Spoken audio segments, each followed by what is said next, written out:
live.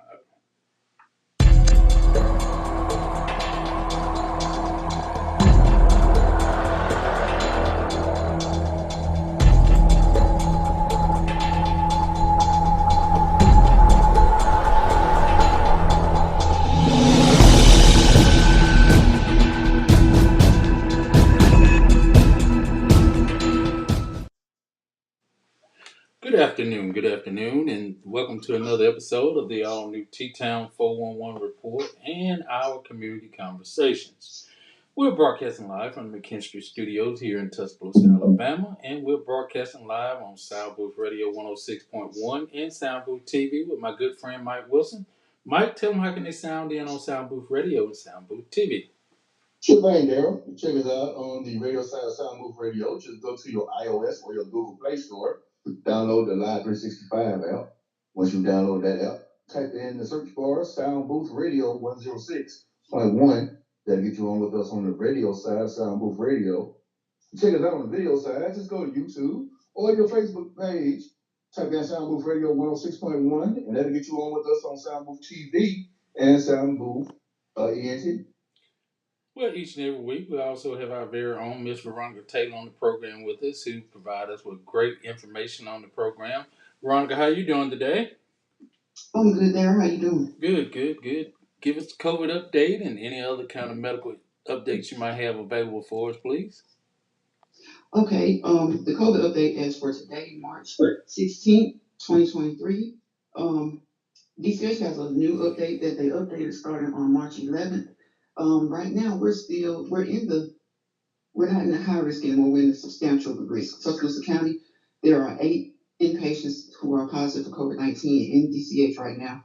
And there are fewer patients in DCH who are flu patients. So we are in a substantial risk. That COVID-19 went up by 1, which is not a lot, thank goodness. Mm-hmm. And Fayette County, though, they remain in the high transmissible level rather.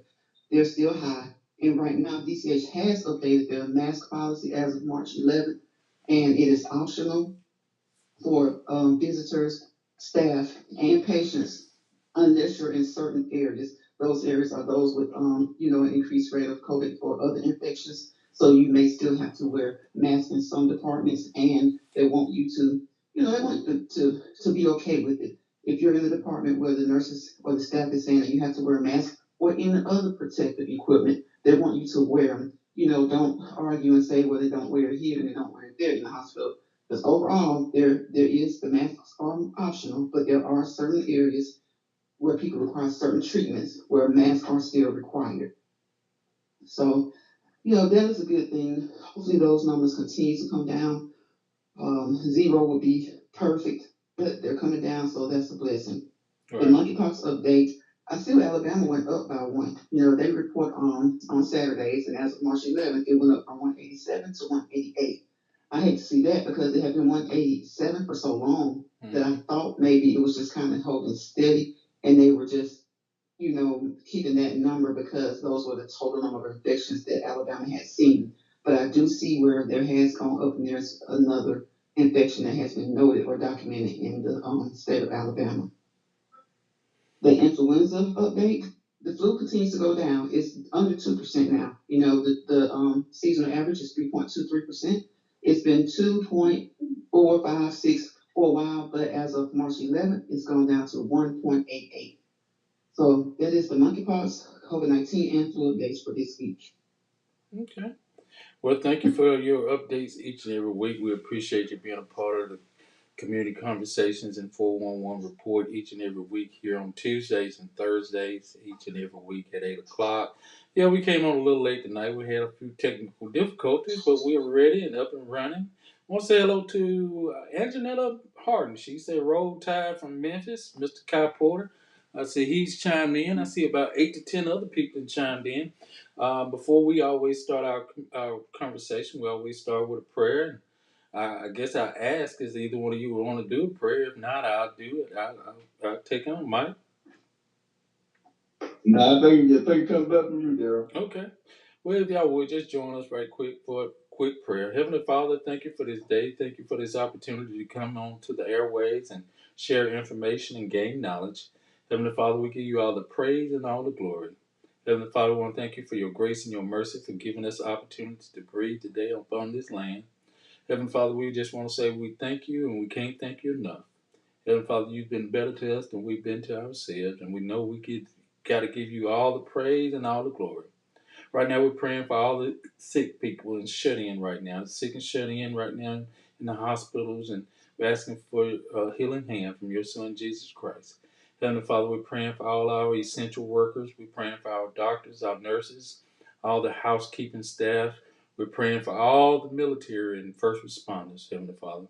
We're praying for our pastors right now, and that you touch their heart and let them lead us in the right way to your kingdom.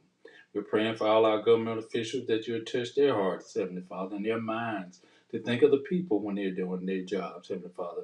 That they make all the right decisions, all the just decisions for everyone. Heavenly Father, tonight I want to say a special prayer for all our environmental services employees in the city of Tuscaloosa and surrounding areas throughout this country. We're praying that you continue to watch over them and guide them in the right direction, Heavenly Father, that they make the right decision on our upcoming potential walkout. Heavenly Father, we know that you give them the right decision to lead this city in the right direction. We touching our government officials. We praying for all our children, all our school teachers, and everyone right now. Our president, our governor, and we praying a special prayer for the people in Ukraine and those that are in the war. Praying for all our military personnel. We just ask that you continue to look over them during these times. Heavenly Father, touch the ones in the jailhouse. We ask that you continue to watch those in prison. We just want to say we thank you. We give you all the praise and all the glory. In your Son, Jesus Christ's name, we pray. Amen. Amen. Amen. So we're saying a prayer for everybody right now. I want to say thank y'all. Good evening, Angela. How are you doing? Lisa Nash Hughes, thank you for joining in with us. Amen. We're praying for everybody right now. Prayer is much needed right now for everyone. What's going on? But tonight's conversation, we ended the conversation on Tuesday in reference to the potential, and I'm going to say that highly, the potential environmental services walkout that was pending. That's been a news article lately. And I do what I do, and I've had an opportunity to speak with employees that's a part of the environmental services. And I heard some of their concerns, some of their complaints that they have, and some of them, I mean, I haven't been in their shoes. I haven't walked in their shoes at doing their job, but I can understand the idea of they feeling less than. They feel that there's some issues that going on within the departments, micromanagement, employee bullying, uh, some overwork. As I think they said, one of them used the word overworked and underpaid. Yeah, overworked and underpaid. Um, and I'm not going to call any names or anything. It's always two sides to every story. So believe me or not, believe me, the points that they wanted brought out about the potential walkout. Now they didn't say they were, but they have met with Tuscaloosa City Council President Kip Tyner. They did have a meeting with him over at the Gateway over in Alberta City. Some of the employees, and they just feel that some of them feel that there's a lot of intimidation going on for retaliation if they do speak up and speak out against some of the things. Um, some of the things they brought up was number one, of course, was overworked and underpaid. Um, I didn't know that overtime was an issue with the employees that wants to work overtime, and there's some issues with that. They got a sign up list, and you can get on the sign up list, and it appears once you get on that sign up list to work overtime, it just seems to be the same people all the time getting the opportunity to work the overtime. So it's not a rotating thing. Whereas, Mike, I think you told me once before, some of the employees back when you was working there, or know people that was working there, once they did their route, it was considered over and done with. They could go. Yeah, They could go that was home. that was years ago.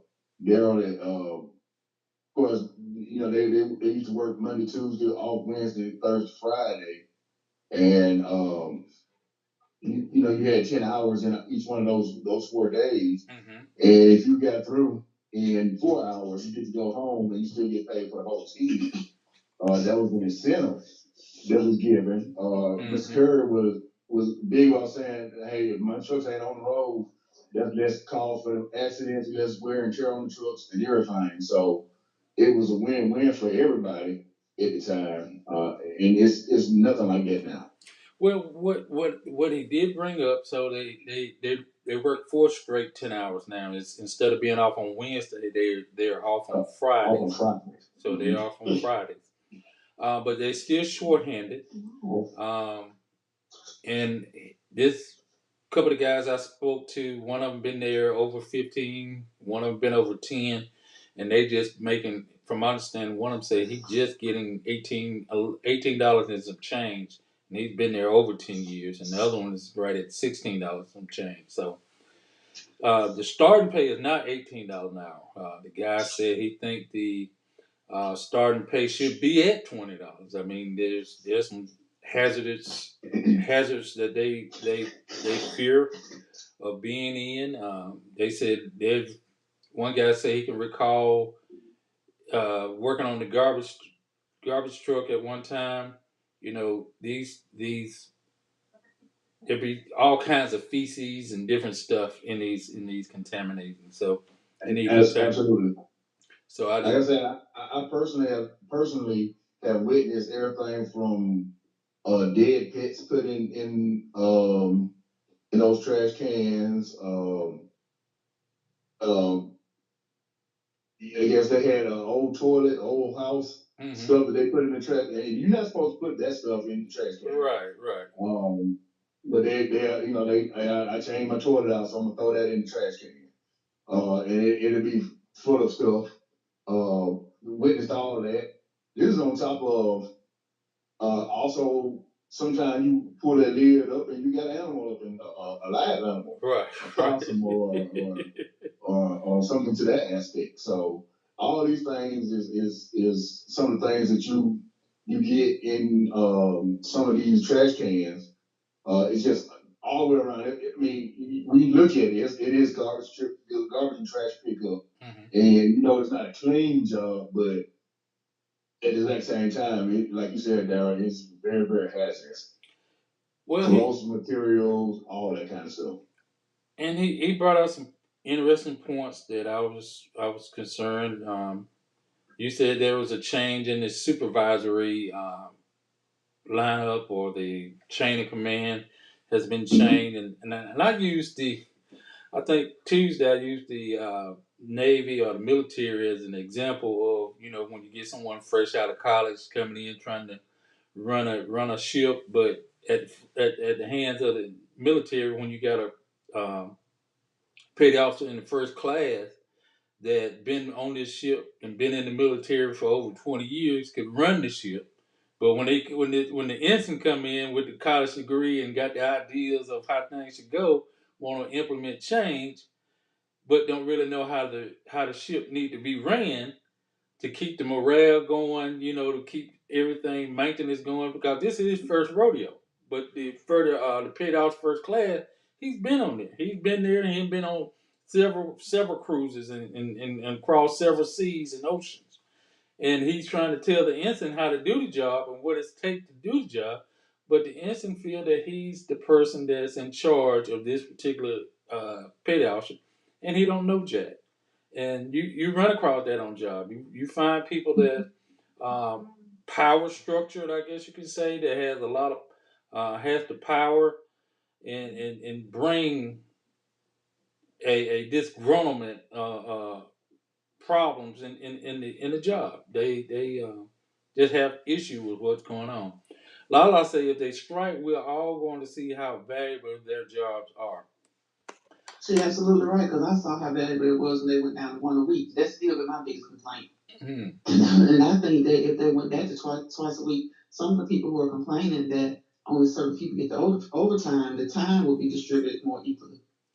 Well, that's absolutely true. But they see it as saving money.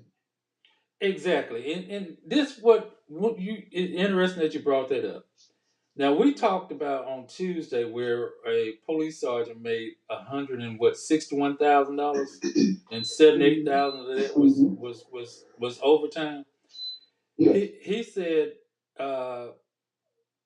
they brought up the fact that they're behind, and they're behind because they don't want to pay overtime or put out enough overtime because the supervisors feel like they trying to save the city money for working overtime.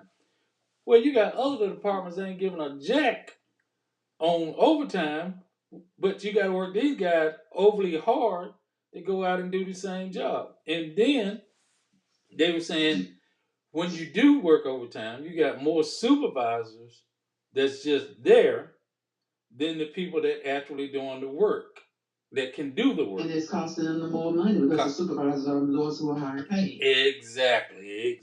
That's exactly. Also another thing about that overtime too, Daryl, is what I understand it is I think certain people in the city get what they get quarterly bonuses for keeping the payroll and stuff down. I'm not exactly sure if the police officers or firefighters or EMS workers are under that same pay structure, but you would say that maybe TDOT and environmental services are on the same on that thing, and we're not going. If we keep the overtime and everything down, then our higher ups they get these nice bonuses every quarter or biannually or something to that aspect. Right. But and those bonuses are the same incentives we were talking about Tuesday. That's why some of them people are like they can't be making that much. You never know what's written in a person's contractual workers. You never know what's written in their contractual agreements or their employment agreements. You never know. Sometimes bonuses are another person's whole salary. Let me read this disclaimer right quick because I forgot to put that out there. And then on the copyright disclaimer, under Section 107 of the Copyright Act of 1976, allowances made for fair use for purposes such as criticism, comment, news, reporting, teaching, scholarship, education, and research. Fair use is use permitted by a copyright statute that might otherwise be infringing non-profit, educational, or personal use tip balance in favor of fair use. Also, I'd just like to make sure everybody understands the opinions expressed in this presentation are my personal opinion and not be construed as representing the opinion of any institution with which I am or have been affiliated in my professional life, as well as Veronica and Mike. So I just want to make sure we let people know. And one more thing, just because I disagree with you does not mean that I hate you. We need to relearn that in our society. I like that by Morgan. But yes, some of the other things, they feel that it was mentioned about working, I guess, prolonging the day, Mike. In other words, um, if you work in the streets, they don't, if you're going down 20th Avenue, for example, you're going down 20th Avenue, and I got debris on my road, leaves and old junk mattresses and stuff that I want picked up on my side, and my neighbor across the street might have the same thing or some stuff on that side.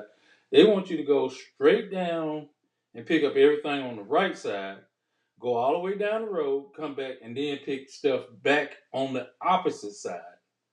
Which, to me, do that really make a lot of sense other than the fact that it's prolonging the day for the employees?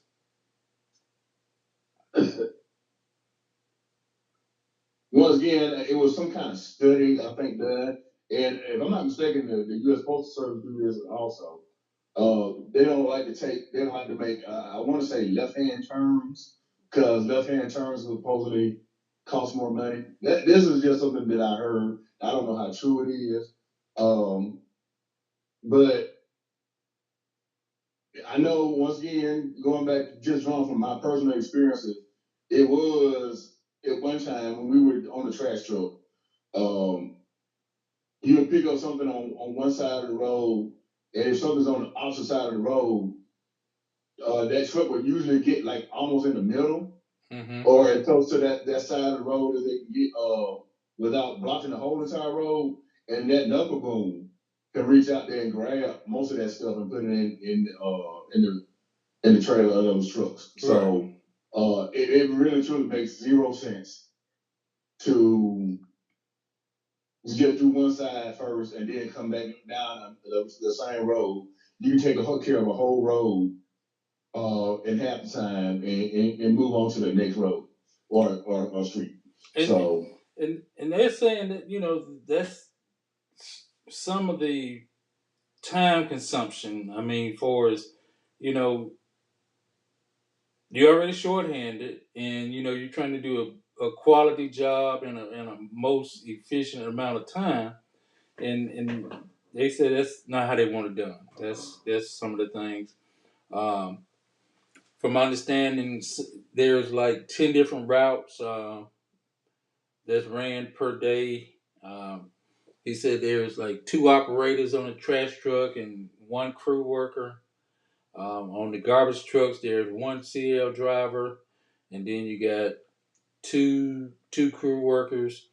And I didn't know this. If there's a handicap or a household that's elderly, maybe someone that can't bring the trash to the end of the road, that employee has to run to that house, that's true. bring the trash cart to the edge of the road, dump it, and then take it back to that particular yard also. Mm-hmm. So, I mean, that's good customer service. I just didn't know it. I mean, that's just something to think about. Now, if you'd like to join the conversation, if there's some people out there like to join the conversation that know more about this, I'm just reading over some of the complaints, some of the things that they feel that the employees are going through. A lot of them say they don't want to come forward because they feel that they will be retaliated against on their jobs. And there's one way. There's more than one way to be retaliated on, and they're saying you can get the worst positions. You might be working a crew work doing one department, and the next thing they'll pull you and put you on the garbage truck. In other words, he said they can make things worse for you than you have to. So some people are not going to speak up and speak out because they're afraid of the retaliation of what Yeah, could take place. a lot of that wind up being, I think, now once again, this was something that I heard from a friend of mine that worked for the city that they wind up combining TDOT and the environmental services under one director, and um, basically they allow to pull you over TDOT and work, or they allow to pull somebody from TDOT over to work trash. And if you're not used to working trash and you work at TDOT, you probably not wanting to work on the trash truck. Mm-hmm. Once again, and like you said, there are, if you on the garbage on the back of the garbage truck, there's two people that ride on the back of the garbage truck and one CDL driver that drives the truck. Those people that ride on the back, you have to have a lot of upper body and lower body strength because holding on to that truck as it's going down the road. On the straight road, probably not so bad, but when you start hitting those curves and everything, Mm-hmm. yeah, you start feeling all of that, all in your arm, all in your chest, all in your legs and back.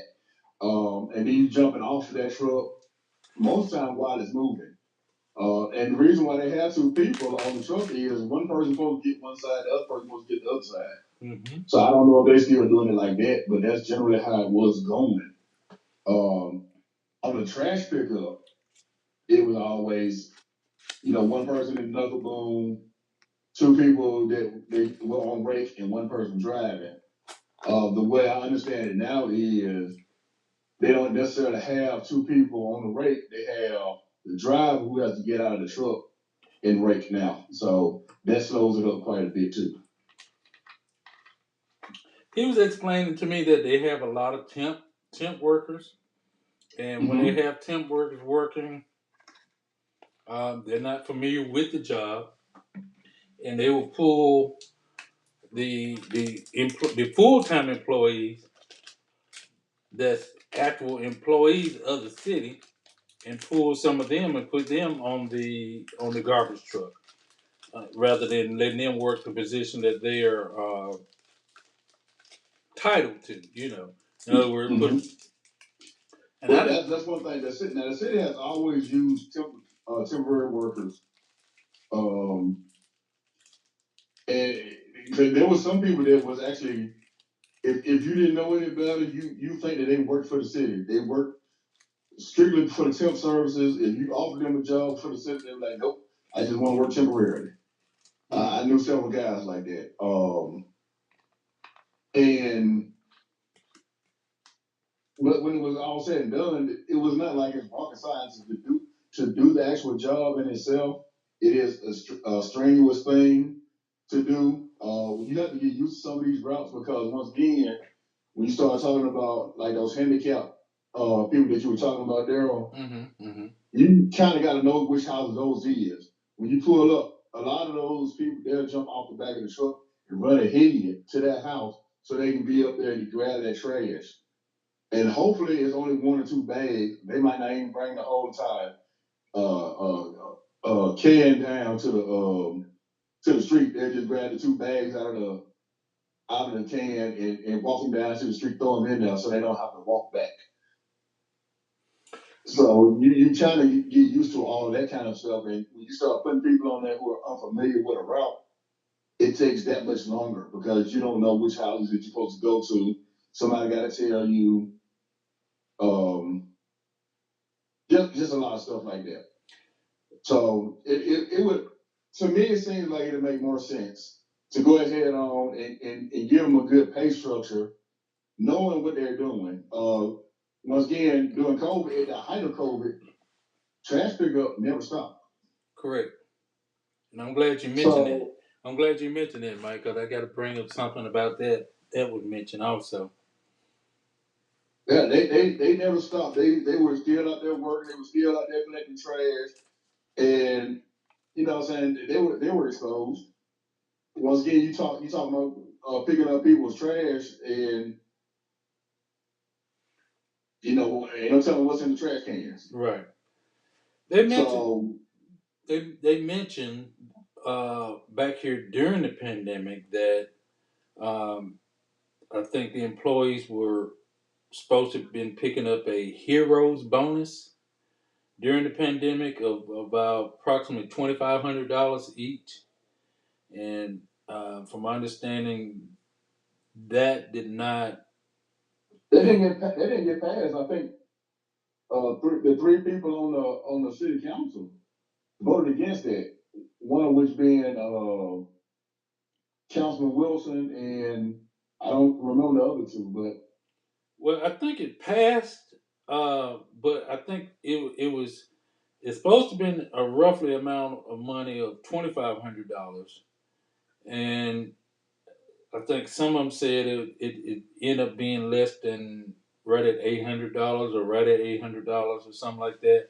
But it was first mentioned to be anywhere between 2,500 to 5,000. Matter of fact, I think we brought it up on this program about other Mhm. cities that was giving out $5,000 bonuses and stuff like that for working during that period of time.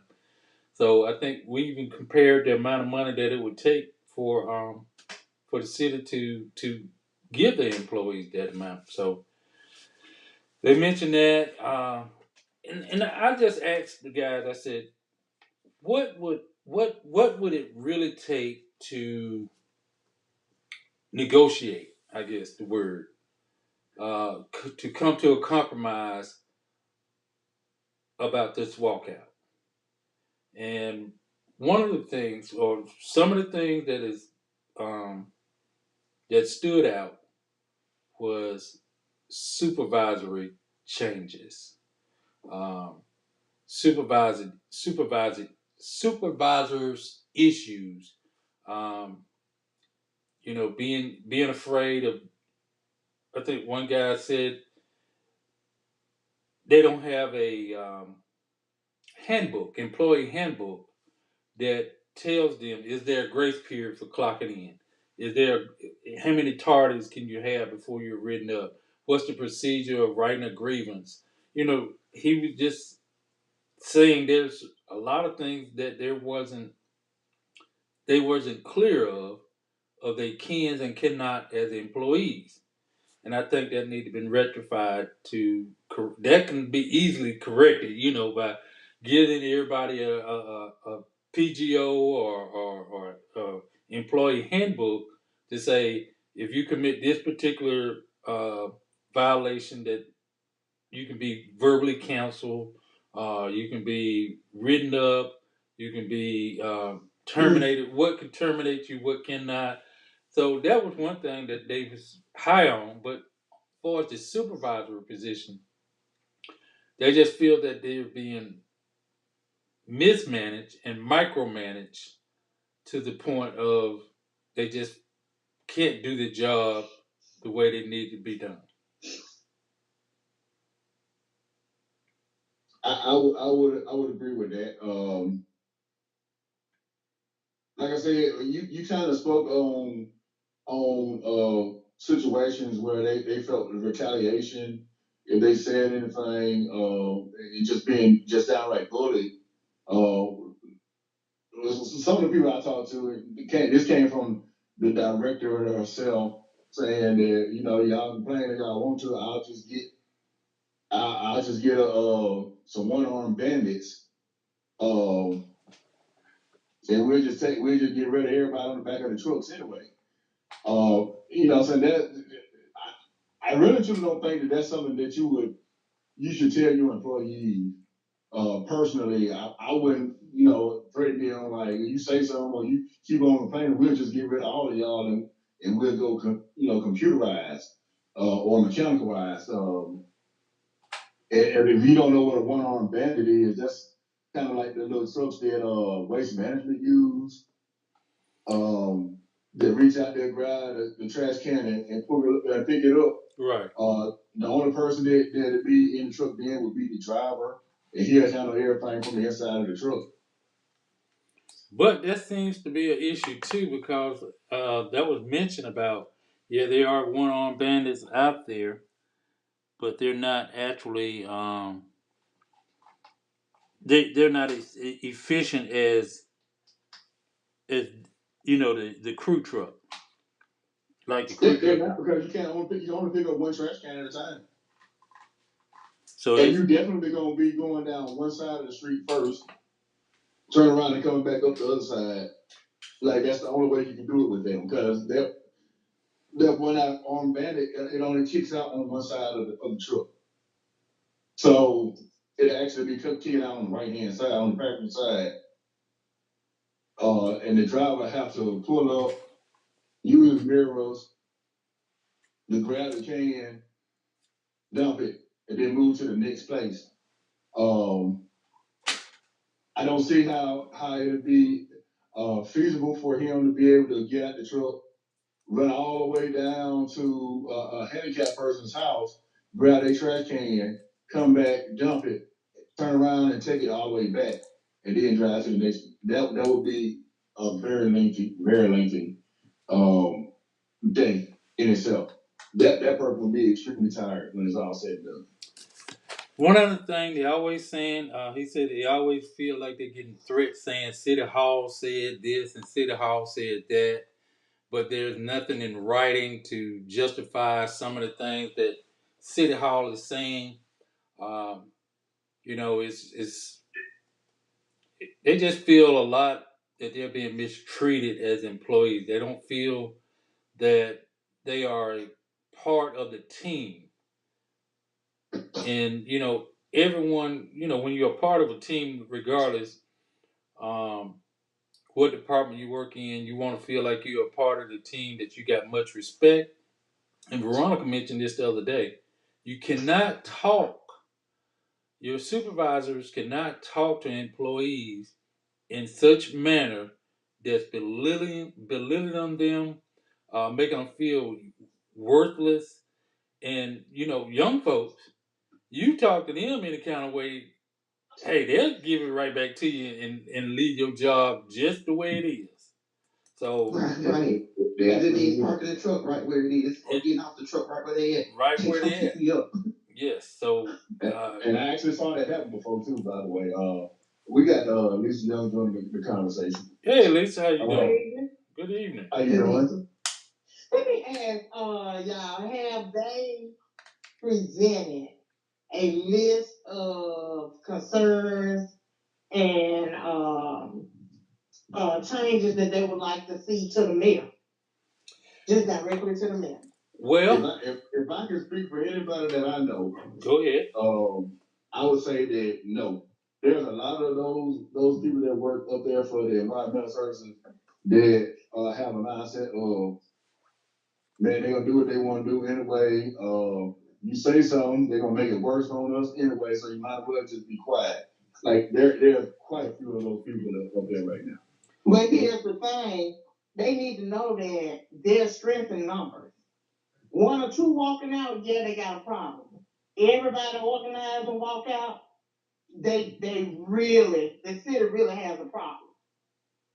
And imagine your trash ain't been picked up in a week. We already down to 1 day. And they already behind.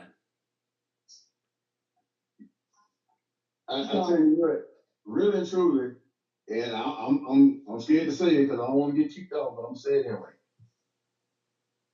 If the trash pickups don't get done in a week over in the towns, you absolutely correct. That's what I was about to say.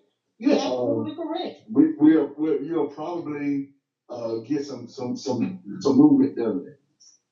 And that's all I'm saying. I ain't gonna say who stay in the towns. Oh, the mayor stay in the town. I wasn't gonna say it. I wasn't gonna say it. Well, y'all know I'm over here. I'm gonna say it. But yeah, you start getting to where they stay at, then some things change. And they'll change overnight too. That's just the thing. They're not gonna even let it happen, y'all. They can be down to their bare minimum. And what did y'all say? They go over and get somebody from the other department. They could be down to their bare minimum. And if that wasn't happening, walk out. The first area they're gonna service is the area that's who you just said. They're gonna just like when there's storms and trees and stuff and all this kind of stuff happen. They're talking about they can't do the roads and stuff. Who they hit first? It's sad that even if they were to do that with garbage, that's what they're gonna take care of first. And this what makes me mad, and I sometimes try not to speak on is the freaking arrogance of the arrogance and the attitude whenever somebody does have the gumption to address them. Well, we don't see that arrogance and attitude around election time. We don't see it. You know, they brought that up. They brought that up. They did bring it up. Throw that back on. I'm sorry, Dan. Go ahead. No, I was just gonna say he brought that up that you know during election times, you know, it's like, you know, they the most important employees of this whole community, but after elections and everybody in their place, and they put right back down. They put right back down on the bottom. To answer your question, I can't blame that on the officials. I can't blame that on officials because people forget, and they think, you know, they come out and give them a little token or whatever, and then all good. But it's almost like you forgot what happened last time. So you know, you kind of set yourself up for that. I'm not saying they deserve it, but you can sometimes set yourself up for failure. Um, that's their opportunity if they really want to see uh true change. That's their one opportunity to see it. And you know, if I worked in sanitation and you ain't heard me all for the last 2 years, you ain't heard me. And when it come down to election, you want to know what I need. I don't need anything but a ballot. That's what I need, a ballot. but that's what they're saying. The mentality is we just gonna do what they say do, cause we can't do what, you know, we can't make a change. They ain't gonna make a change for us if we don't do what we say. So if we put a sign in our yard, why do they think they cater to them during election time if you can't make a change? If we put a sign in our yard, they're gonna be against us, saying we voted for the other person, or we weren't for the mayor, or we weren't for this council person or that council person. So we just stay out of it. We don't want to be a part of that. We don't want to be. That's a form of intimidation. That's part of intimidation. That's what they keep saying. Right here. I'm sorry, go ahead. No, I just want to say the same thing is, Daryl. Mm-hmm. That's exactly how they sound. Yes, I know. Look, I'm telling you, I'm there. I'm listening. I heard more complaints today. And the answer Lisa's question about a list of commands or demands to the mayor. They did have a meeting with the council president, but not the mayor. The mayor was not there, from my understanding. But they did speak with Kip Tyner, and they presented some concerns that they were having. Some of the employees, not all of them, and that's what they're saying. It's more than the ones that want to speak out. It's just the ones that don't speak out are afraid of retaliation and kickbacks. Mm-hmm. I wish somebody would get them to understand that retaliation could be the very thing that got to get you off that garbage truck. You retaliate against somebody for speaking out about their concerns, and they can prove it. Documentation, document. That documentation can end up in a federal lawsuit. Just write it down. Everybody can keep a pen and a piece of paper. I think they would be scared if they saw them every time somebody said something and they said, "Oh, well, let me document this now." Can you say that again? I want to make sure I document this properly. I think the biggest issue too is most times everybody's not on one accord because people have different. I gotta pay my bills. It's like they have different reasons to. I have to pay my bills, or even if they don't break it down to have to pay my bills, I have to keep my job. These folks ain't gonna listen to us; they just gonna fire us. But when it's somebody with the strong mentality, one or two, can get everybody on the same page, and they talking about a walkout, they have to, like Lisa said, like Mike said, and everybody's gone. They gotta come to they gotta do some kind of accommodations to get this trash. Are they gonna go to agency workers who don't know what they're doing? Everybody get on one accord and know that yes, we may have to not get this pay for this week. But think about it. This city don't get trash pickup for a week. The city council and mayor, whoever, they will find an accord. If everybody who's having these issues, they all get on one accord because your problems may be different. But at the end of the day, communication was one of the biggest things that mostly everybody stated. And then, of course, the fairness with the overtime and things like that. So they're already short, so somebody's getting overtime. Everybody get on one accord and address them and walk out. I'm not telling people to walk out, but those are the types of things that you have to do to make people act quickly. Well, I've even heard. I'm sorry, go ahead. I've even heard some of the police officers complain about favoritism when it comes to overtime. Who gets it and who doesn't. So that's not just them, the sanitation worker. Oh, no, it's across the board. It's across the board. Yeah.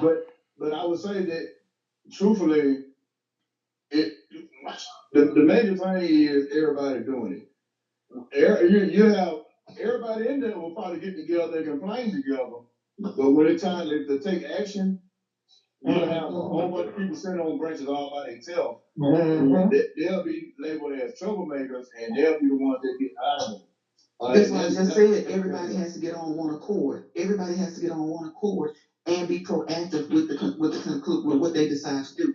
If I know everybody, you're gonna have some that's gonna say, "My bills, I can't this, I can't that, I can't this." But if it's that bad, and stop the jealousy, because they probably created an environment where even the regular workers are jealous amongst each other because of the overtime pay. So if everybody gets on one accord, then approach them and say, "Well, hey, we may just walk out." They're gonna have to do something because, like I was just saying earlier, if they get down so short, whose area is gonna get cleaned up first? But if you get down to where you have nobody, They gotta get somebody, and they can't just go with inexperienced people. It ain't just old time pay. It's who driving the nicer, the newer vehicle. Exactly. Who's driving? Who's on the back? Right. It's a lot of stuff. The old vehicle that got the problem. Exactly. So they have to get on one accord in spite of the fear. If everybody got on one accord in spite of the fear, it always takes me back to imagine what the kids thought when they sat at the counter. Like you have adults who cannot bear that. You know what I'm saying? They just cannot get on that one accord. Those children were met with dolls and pipes and baton sticks, but they got on one accord and they made change for everybody. Those older, those their age, and those who came behind. Sacrifice. But now people will not get on one accord. Well, like you said, no one wants to make that sacrifice anymore. You know, it's like only a few. And when you hear only a few, then they say, "Oh, they ain't gonna do nothing. We gonna keep on managing it like we've been doing." And you know, until it touches a group, that it affects a group to say, "We ain't gonna take it no more." Mm-hmm. Sometimes it's gonna take a different group to fight for them. Have y'all noticed that so many times? And there's nothing wrong with that. But when you just can't get any results. But sometimes the people who are mostly affected, maybe say i.e. the employees, sometimes it takes a group who's the community, because we would be affected if the trash wasn't picked up, right? Mm-hmm. But then sometimes people, the group, the community can't even help them because they still have to get on one accord. But a lot of times the community speaks out when it comes to helping certain groups of people who need it, but then you can only help them so much when they won't come together. You know, there's another organization here in town. They had some issues with minorities being promoted. And so when people came in to investigate and started asking like questions, they found a few token Negroes. And that's what I was going to say. They found a few token Negroes that they allowed to talk to the investigators. Oh no, we don't have no race problem here. That was what I was saying. All the time. I was going to say. All the time. You have somebody that man, I don't have no problems out of them. Shoot, I love my job and it's good working here. And I wish I could pick up faster. Only way I can move in faster, I got things on the beach and all that kind of stuff. And they're gonna do whatever they ask them to do. And that's gonna be the people that are gonna always get that overtime. They're gonna always call them. But guess what? As soon as change is made, who benefited? The whole they benefited and didn't do nothing. Yeah. So, that to me, and I say it every damn time, it's always them coons that sit up there and mess stuff up for everybody. When you have a momentum, they found a few people. Don't I treat you good? You know what's gonna happen? Let me tell you. And they'll stand up there and act like they the spokesperson for every person that's there that's saying they got a problem. And say, we ain't got no problem here. I swear to you, you must have worked at. It was like 3 different places I worked at. They were talking about getting a union somewhere. And they can do the exact same thing. They got a few people that wound up speaking for everybody who was like, nah, I think we need a union. And they got a few people that came around and like, nah, man, sure, we don't need no union, man. Sure, it's good things, it's good stuff here. And next thing you know, union get voted down or whatever. And which once again, I'm not telling the city to go for it. No, I'm not mistaken. They supposed to have a union, but I don't think everybody joined it. But yeah, so that is a very real thing that happens. It happens universally, and when people pretend that that's not an issue, that does not happen, you yourself you're part of the problem. You're part of the problem. If I tell you I'm hurting, if I tell you I have a grievance, you don't get to say I don't have a grievance. If anything, I wouldn't even allow myself to be used that way. I would rather stay on mute. You ain't got to help our cause, but don't say nothing against us. I mean, that right there allows you to be neutral. But we know when it comes time to benefit, I have a little bit more respect for you if you don't say that because you're going to benefit when everybody else goes through the hard fight. You'll have a little bit more respect for them. But it happens every single time. You have those, and I call them coons, and everybody don't like the word. There's no issue here. And I know of organizations that just recently had that happen. Been about, when I say recently, maybe about a year and a half ago. And I'm like, why would you say there's not a problem when everybody knows this has been a long standing problem?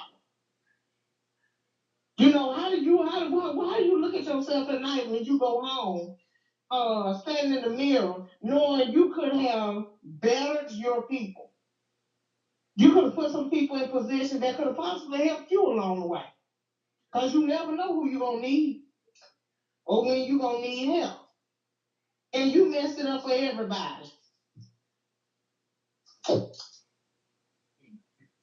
But when people are vocal, you're troublemakers. All right, so you want to lean on the troublemakers when it's helping you, and you want to dog us out when it's not. You want to be, it can go a certain way. I get so tired of people waiting on. You got to do it. And everything that you're doing, like it has to be done a certain way. There has to be a degree of tact. There has to be a degree of professionalism. But there's always a little bit of room for some little ghettoism when the ghettoism is for the right thing.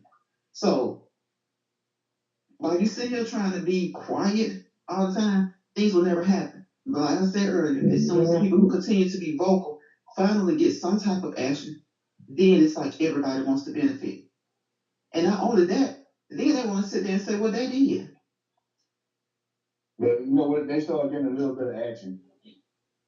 That's when they start going into the DEFCON 4 or 3, whichever. I think it's I forgot one. But that's when they start getting to the point where now we got to start doing something to shut these people up.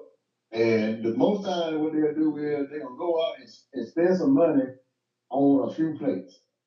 I was working at a place. I ain't gonna say who it is, but most folks probably already know.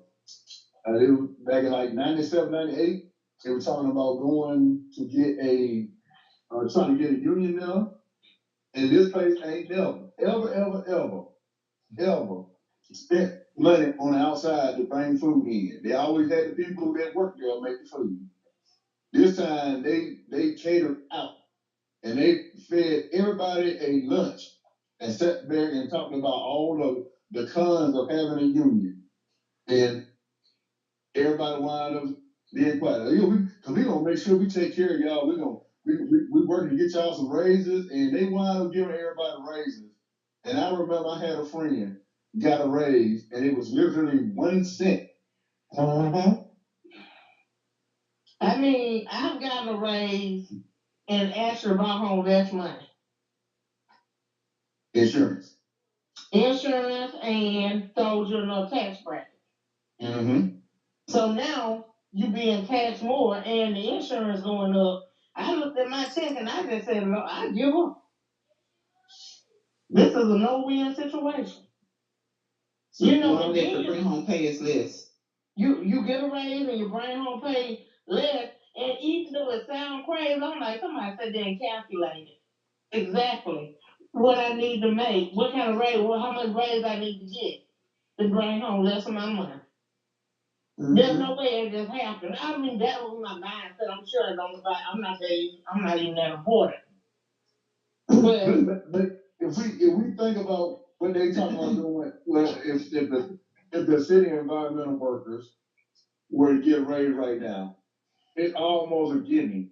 They'll say, okay, we'll give y'all a raise, and then 2 weeks later, their insurance premium are gonna go up. Mm-hmm. And it's gonna be like they didn't receive anything. And they're gonna still wind up having to work for overtime to get a decent paycheck. And when they start cutting that overtime all the way out, they're gonna look at their regular check and be like, feel like I'm getting shorted. But no, this your 40. This all we obligated to give you 40 hours. And I'm sorry we can't pay you time and a half because time and a half is the only time that you making a wage that you can live a decent lifestyle. Mm-hmm. Well, sadly, it all comes from the top. It's from top down. Mm-hmm. People that say what they want to say. Department heads would not even engage in such activities of retaliation if it was not supported. Hmm. They wouldn't do it. If they felt like their job would be on the line, it wouldn't happen. So all it takes is one person to say, we need to implement some changes, and I better not get one accusation of retaliation that I can that can be substantiated, or that's your job. That's all they have to say. They don't have to do anything. And it will instantly stop. There's a lot of stuff that needs to be changed down there, the way they do things, from the way they handle the employees to the way they handle the building. Yeah, that's brand new building. That's not the same. No, I said the buildings, like the things that we go through. I'm saying as far as City Hall in general, there's a lot that needs to be changed, from the building of water services, trash services, garbage services, all the way through the employees. I agree. And you wonder, like, if every time you look around, the cost of trash pickup goes up, why you can't be passing that on to the employee? It's going up. Trash pickup is going up to everybody in the city. They have to pay extra money for trash pickup. Some people having to have two containers. Mm-hmm. And so where's all that extra money going? Once again, I got a great amount of respect for those people that run behind the iron horse, because I once did it, and you can't get a huge grasp of everything unless you have done it. And I'm pretty sure that the department head has never ever touched a trash can, and if they had, they fight harder for their employees. You know, that makes me think.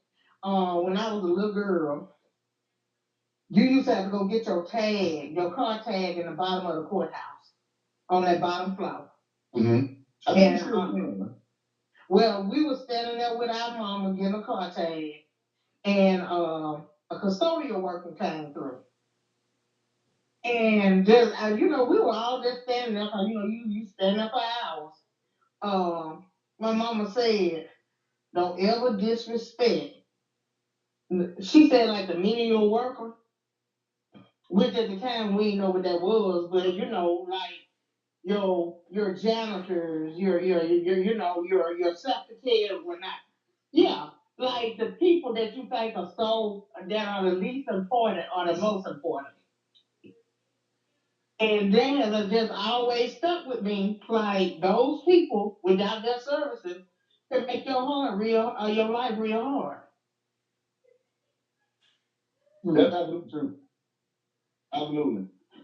And like I said, if you have ever had to do that job, and they're out there in the cold, in the heat, in the rain, um, I'm talking about thunderstorms and all that. We've had to. I now say we. Once again, that was 20 years ago for me, but we were out there in the rain, pouring down rain. It didn't matter because it had to be done. And you know what, Mike? Never, if you on the day, on trash day, when if it's storming, I never said, oh, the trash man ain't coming because it's storming, or the mailman ain't coming because it's storming. That's right. You still expect for them to show up. Mm-hmm. So you're absolutely right. And that's funny. So with that being said, and TDOT don't always go out when it's storming. TDOT, they had to stay there until it stops, and then they do whatever they have to do. But the trash pickup is out there and it's pouring down rain, it's thunder and lightning outside. Mind you, the Iron Horse is a iron truck. You holding on to the back of an iron truck while it's raining, while it's thunder and lightning outside. So that's just you gotta do the math on that. If a bolt of lightning hit that truck while you holding on to it, I don't really think that it's gonna be much you're gonna be able to do. But they do that. They do that every week. They pick up trash, and the only way they feel like they can make it is for overtime.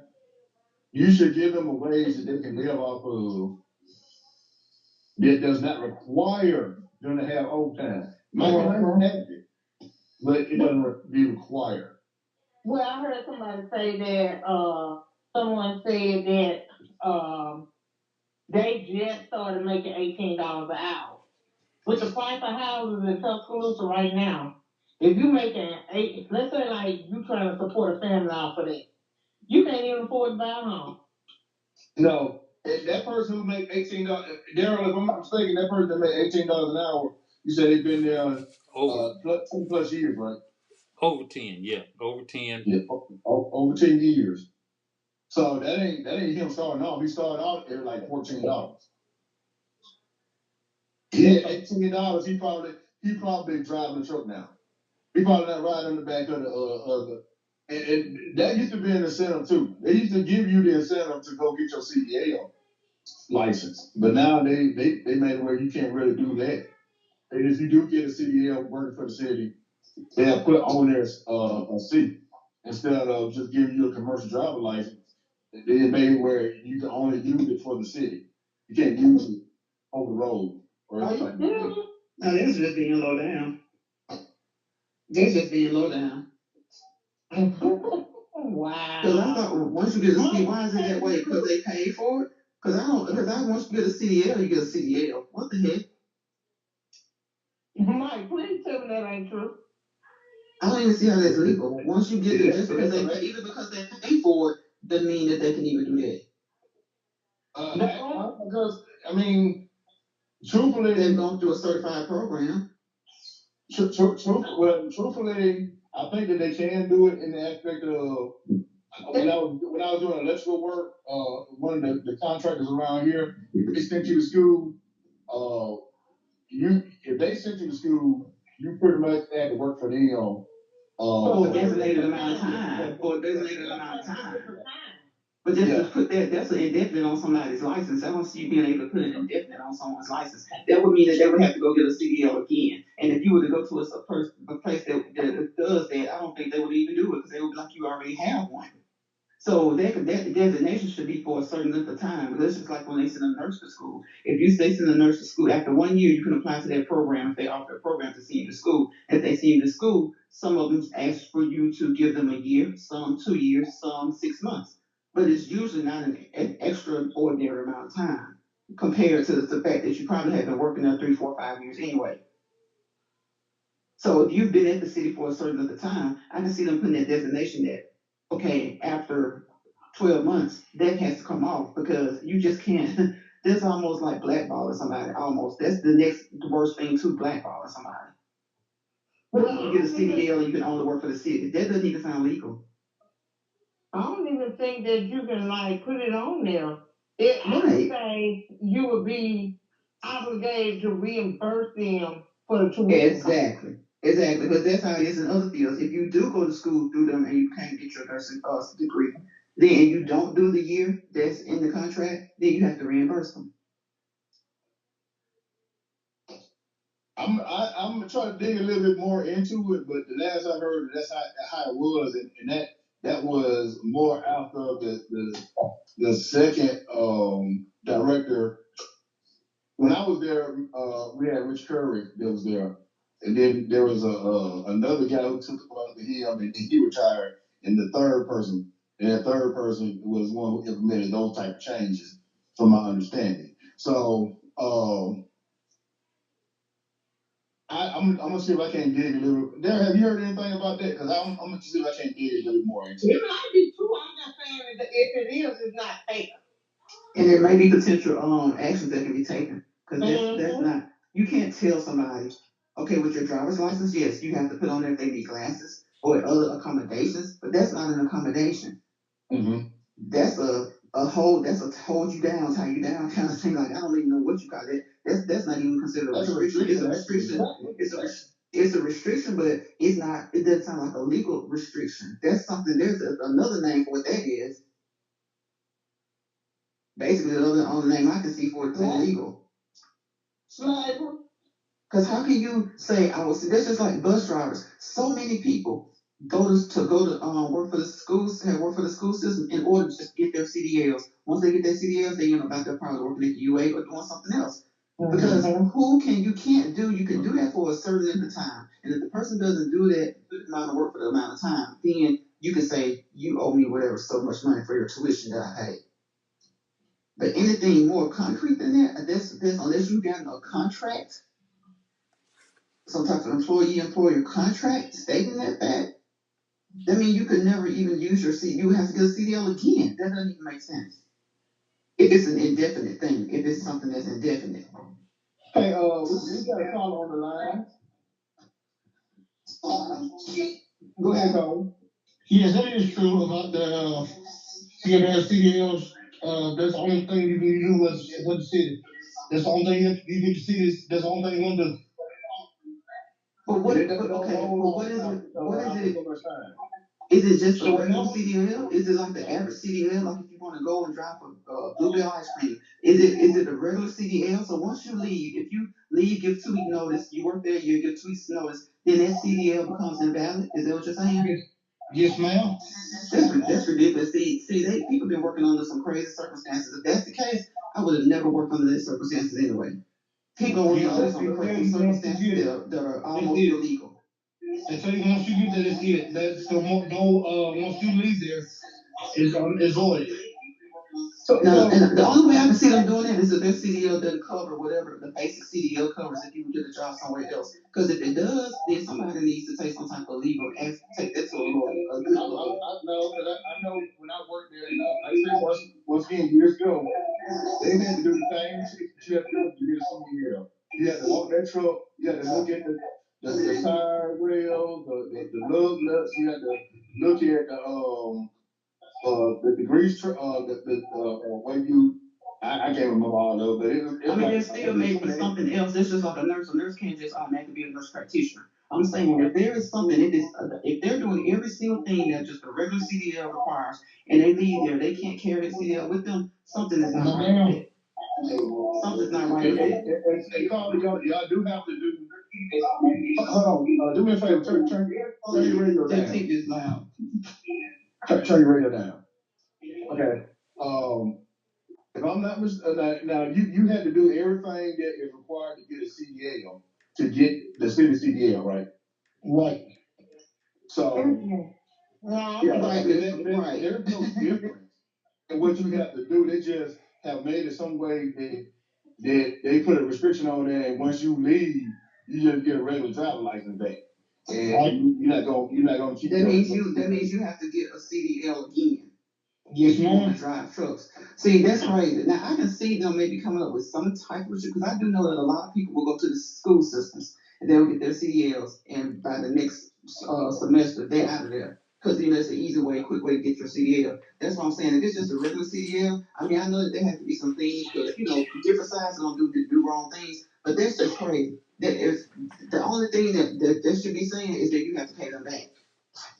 But to take somebody's license because you're no longer for the city, I wouldn't want to work for them. And whoever is hearing this, and as you know this, I hope you will reconsider. No wonder they can't keep it alive. Like I said, the communication, all of that falls under the communication. And all this right here took place when y'all got y'all current director, right? Right. Is it true that environmental and TDOT are underneath the same director, and they'll switch the two of y'all out with each other. Right. I know that's true. I know they switch them out. Well, that is true. Director, but I know they do switch them out. He just said that they all came up under the director that's there now. I just want to make sure that we're given the appropriate and factual information. And so that's the reason why I asked I wanted to ask that question. Do you feel that retaliation comes on if you say anything against the city? Yes. Anything? Is there anything in particular that you look for in retaliation or Not really. like, I mean, have you seen what? Okay, like what type of retaliation would you say they would do against you guys? They'll like put you in like different departments, but at the same time you be like I said, you be in college for one minute, you be in the trash 1 minute. So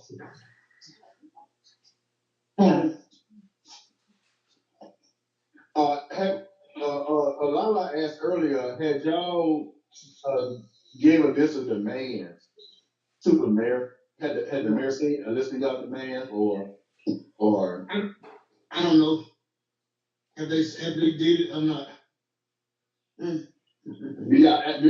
have everybody got down there and actually had written down their demands? Have they written down what kind of problems they're having down there? So And what they would like to see. yeah. I don't know. Okay. That's what I spoke of earlier, one accord.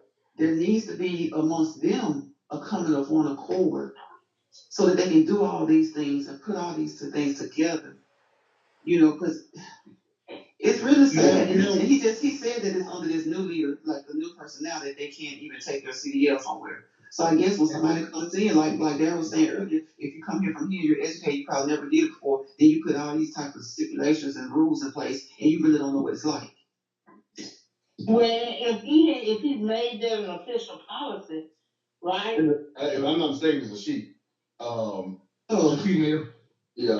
Oh my God. Well, okay, so if that's a policy, then it had to go up to China and be approved.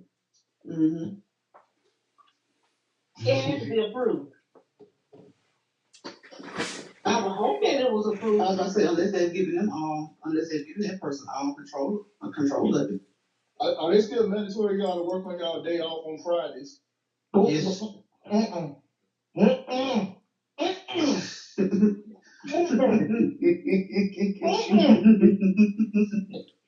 I know the line.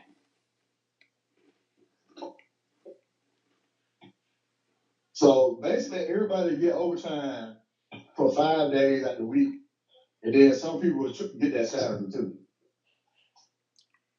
Is that what you're saying? Yes.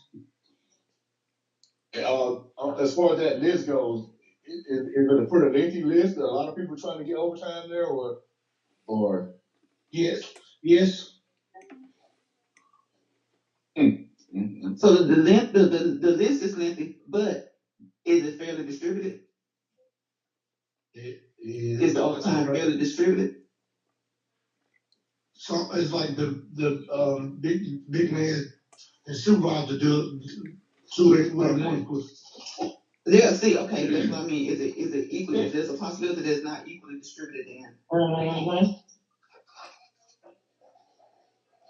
Because he said he puts whoever he wants to put. So you can have 10 people ask for it, and if they have 8 hours, 2 of them may get 6 of those hours, and the other 8 people get split up to 4. You know what I'm saying? It's like it just may not be fair. Repeatedly, like they get it all the time. These the same people that get overtime all the time. Mm-hmm. How far are they saying that y'all are behind right now? About a week behind now. And y'all can't never seem to catch up, right? No, sir. Do you think that if y'all were to go back, I don't know, how long have you been there? I've been there 4 years, going on 5. Okay. So you wasn't there when they were doing 2 days a week? No. Okay. if they were doing 2 days a week, do you think y'all would be caught up right now? No. You don't think so? No. Oh my God. Yes. It's a lack of manpower. Mm-hmm. Yeah. Mm-hmm. But that less manpower. Somebody's gonna get sick, regardless. Mm-hmm. Yeah, you don't have some people call in there. And once y'all have to be out there in all types of weather. Right. So yeah, you don't have the sickness. And I get that. Once again, I worked out there 20-some years ago. But I just think too, if I knew I wasn't getting no overtime, y'all can do that when it rains. I'm sick. You never know what you may smell in the garbage. that's quite true. That's quite true. So wow, man. And as a CDL driver, and I think they require you to get the Class A's now, right?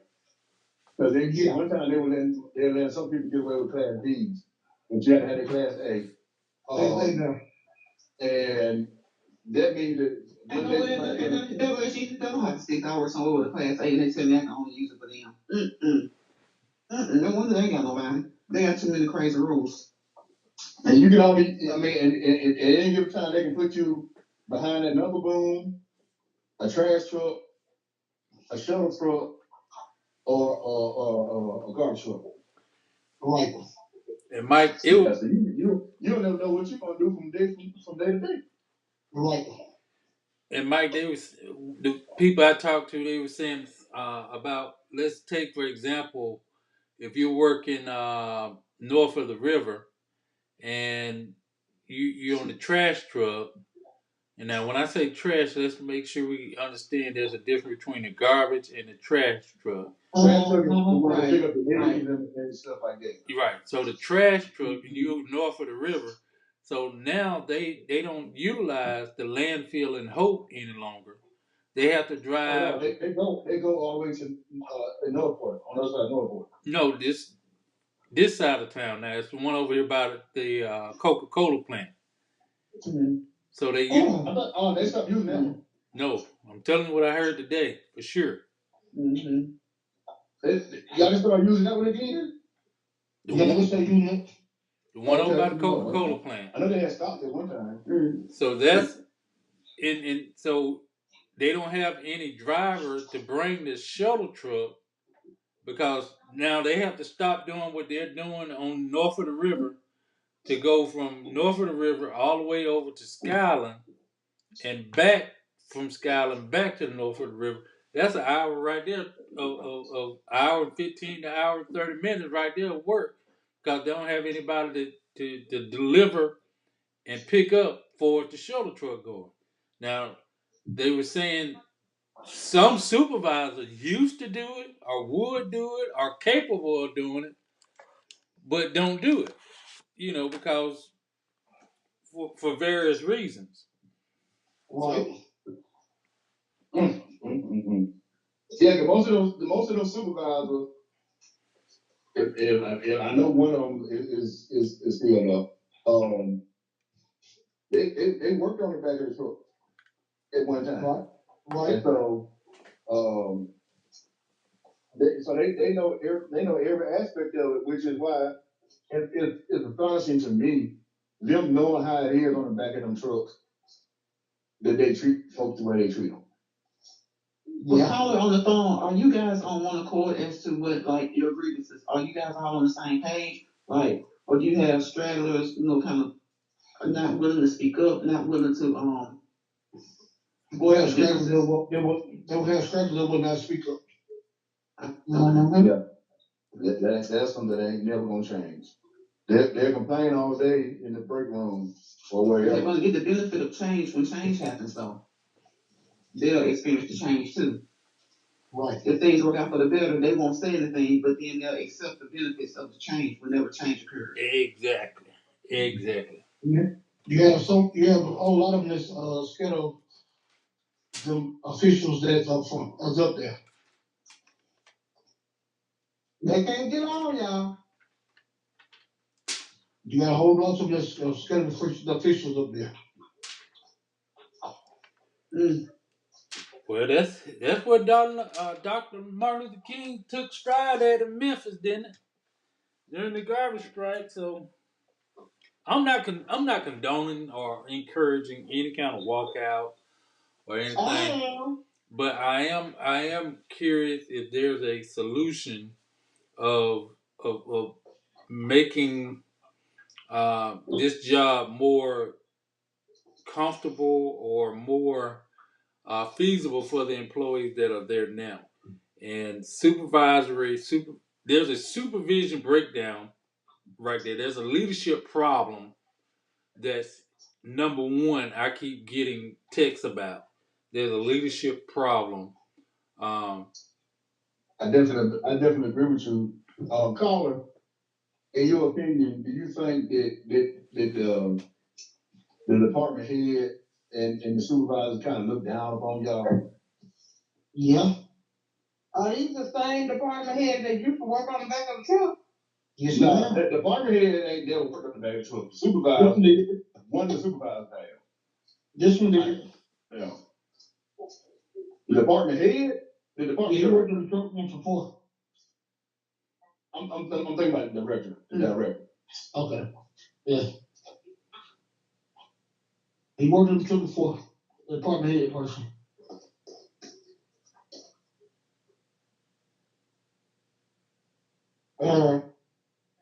Yeah, he'll be down the back of that truck. So he forgot where he came from. Right.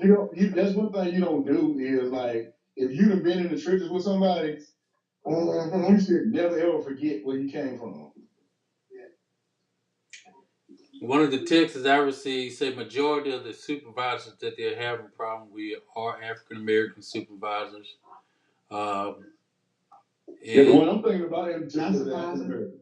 and they saying, let me see, they say majority of the supervisors that we have a problem with are African American that have worked their way into position to supervisor position, and one of them is actually the one that gets a lot of overtime, over $40,000 plus in overtime, and he's actually not one that does the work. And that's a text message to me now. That's like I kept saying Tuesday. It depends on who it is. You can get overtime that the average person would think is unattainable, but you can get it depending on who it is. $4,000 in overtime is another salary. Yeah, that's what we were saying. That's what we've been saying since Tuesday. These people are making sometimes almost two salaries in overtime. And people are saying, well, there's no way. Yeah, so physically, they probably shouldn't be up, awake, or do whatever they're claiming overtime for. It depends on who you are and how it's written up. It depends on bonuses, and it depends on other incentives. They are getting it. But then you have the average worker who's struggling to keep to get a little bit more than the $18 an hour. They've been there for years. So instead of moving up into a position and making things better for your fellow workers, you become like an overseer. Basically. I'm telling you what immediately with the mind is old boy on life. The one that carries the rifle. I know exactly what you're talking about. Caller, do you mind telling us what you started off with and how often y'all receive y'all? I mean, you ain't got to if you don't want to, but do you mind kind of saying what the starting rate of You don't even have to say what the rate was. He could tell the difference between what it was and what he has now. To keep his salary confidential, he could tell what the difference is when starting compared to now.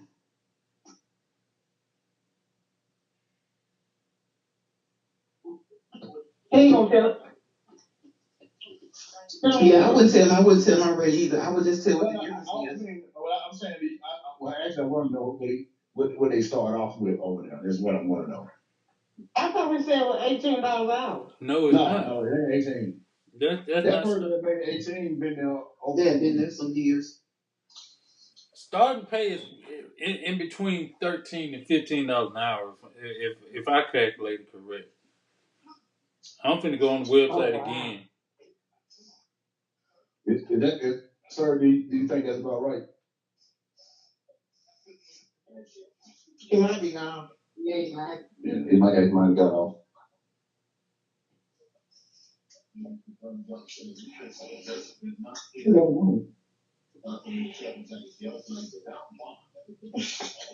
Well, they shouldn't even have. Well, once they make the grievance, they really shouldn't even have to.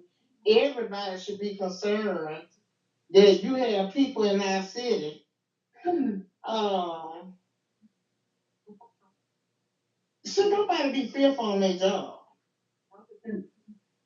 Nobody. There's a lot of these places that have been around for a while have that mentality because we've been doing it for so long and we've been doing it like this. We ain't gonna change now.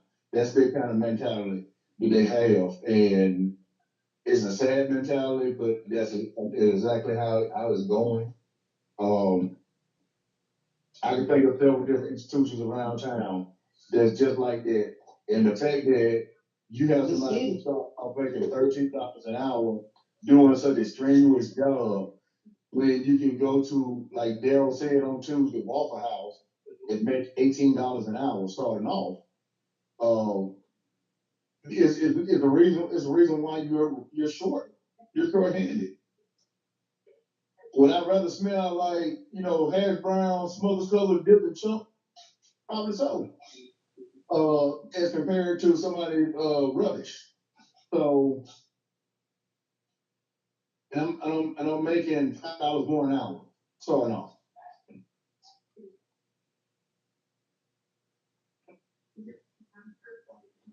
And if you don't think $5 an hour is a lot, It's a lot.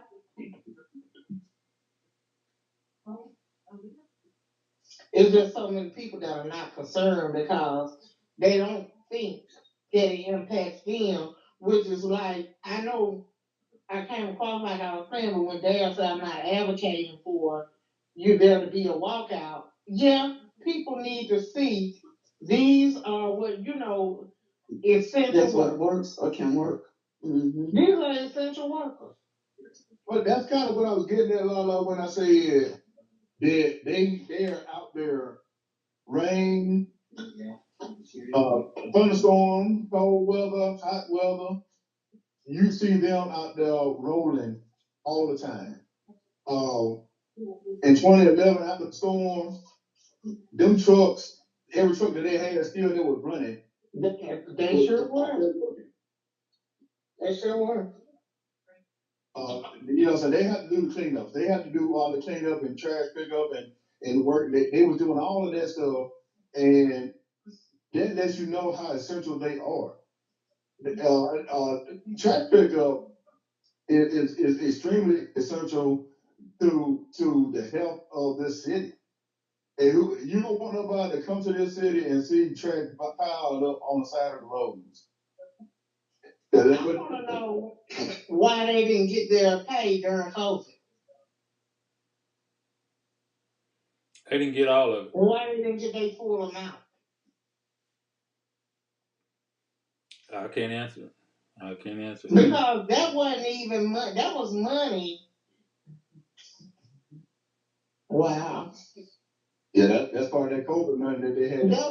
What I'm trying to say, that money shouldn't have been like reappropriated for them. That money came From that was federal money. Federal money, yeah.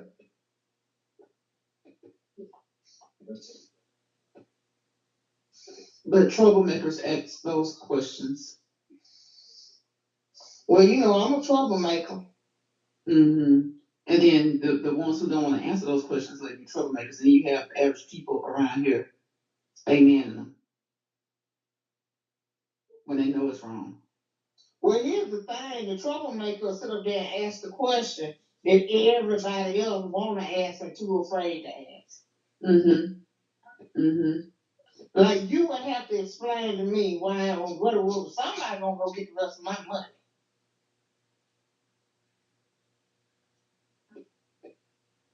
Cause if you think about it, everything was so scarce. You needed that money. That's when we started seeing everything going up.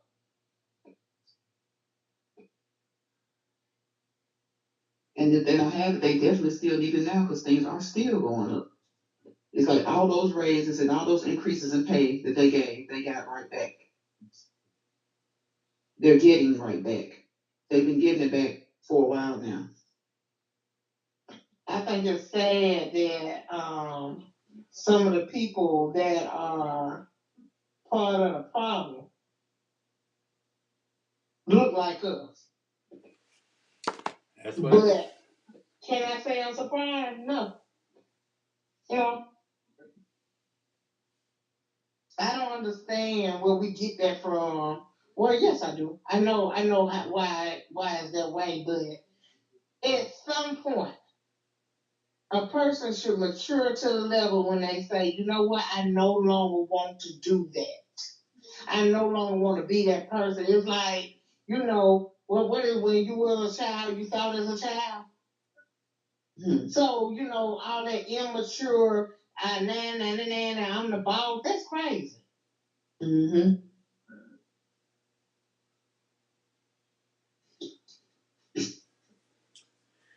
But yeah, that's the interview I got. And they always be used the term City Hall said. City Hall said. Not directly who said, but City Hall said. But yeah, number one was supervisory conditions, um, overworked, underpaid conditions,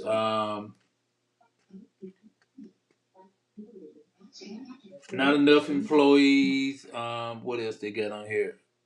Overtime. Well, they wouldn't need to be paid. What I think is so interesting, you paying overtime because you don't have enough people employed to get the work done during normal hours, right? Right. But you would pay somebody the equivalent of another person's salary to work overtime. It almost seemed criminal. It almost seemed criminal. I mean, you cannot tell me that it's not deliberately being done. Because surely somebody done thought in payroll. Why are y'all paying this person this paycheck with no overtime making this amount? This person making double this at the end of the year. This is crazy. How another person? You know what? It ain't always just about the payroll either. They looking at the other benefits that come along with it. So it's actually cheaper for them on the back end to pay you overtime because they ain't got to pay for the health benefits and everything else. But when you overwork your workers, that makes them more injury prone. And you're absolutely right, Mike. I've heard that before, and I understand that. But when you work somebody to the point where they're exhausted and they're suffering from injury, that when you factor in those costs, you're really not saving that much. No, you actually putting yourself at a liability in a certain situation.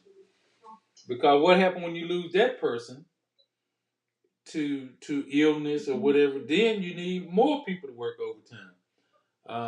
I don't know if you heard me on Tuesday, Lisa. I just can't see a sergeant at the police department making $161,000. I actually think it's by design. And like I say, I think it's criminal. Because I talk to people in law enforcement all the time, and I've heard the same thing that the caller was saying that overtime is not equally available for all officers. It's not equally available. You have some of your favorite people that get the bulk of the overtime.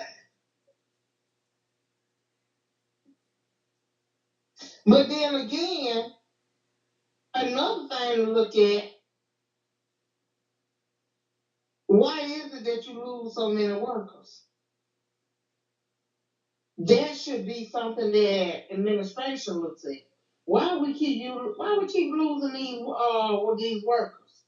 You know, taking policing again, looking at the police department, knowing how low their numbers are, you could tell that morale is low when you see a mass exodus like that.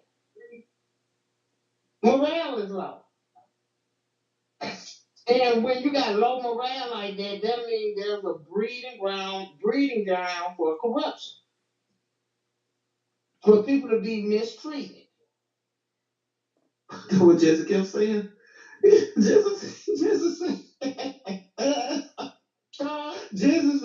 said they need to be called in and investigate. Jessica, y'all remember Jessica kept hammering that in too. Jessica said some investigation need to be done right here.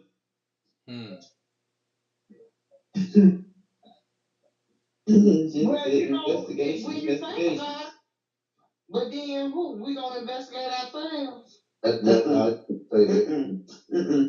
think it's like you said, Jessica said somebody else need to be called in and investigate this. Because you know they'll never find anything wrong with themselves. Ever. Until something affects their paycheck.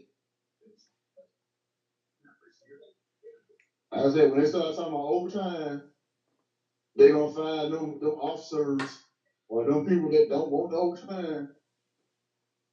And they're gonna be the ones they sit in front of the interviewer and say, "Nah, I don't want all that overtime. She don't find with how they doing everything because they don't want it." Daryl, man, you both know somebody who every time they offer him overtime, boy, he'll pay somebody to take his. Well, the column said it's not distributed equally. And it also said that there are no stragglers who won't say anything. They already know who they are. Yeah, you got some people like they just come in, they just want their check. And the other part about this, and once again, some of these other institutions that have been around for a while, once you've worked there for so long, I'm just doing my time. And when I got this much time left, I'm gonna work this on out, and then I'm gonna retire. They say that, and it's just the mentality. It's the same mentality like it was with the schools. Some parents want to know all the business, but I'll be glad mine graduate. I got one more semester, one more year. Why not help? Why you want to know everything, but then it's like you don't want to participate and help with anything. Well, it seems like it's like bail bonds. Everything running cycles. Cause I remember when the black officers had to sue because they wouldn't get promoted.